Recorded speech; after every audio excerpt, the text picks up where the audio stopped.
بهار آمد. بهاری پرسخاوت زندگانی و طبیعت را روح و روانی نو عطا می نماید. بابای دهقان و اطراف نگریسته امید می بندد به فیض و برکت دسترخوان، رزق و روزی فرزندان. شکر می گوید با تحمل، اندیشه و اخلاص، نیتی پاک و آرزوها.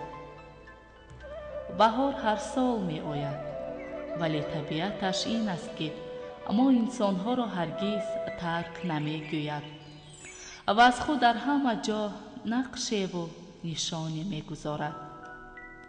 در پیراهن اطلس گلدختران، طاقه زردوزی و تور حریر نوعروسان، درز و سوزنی های چیوران، نقش و نگار سحرانگیز صورتگران به جلوه می آید. ای آدمان، بهار فرا آمده است.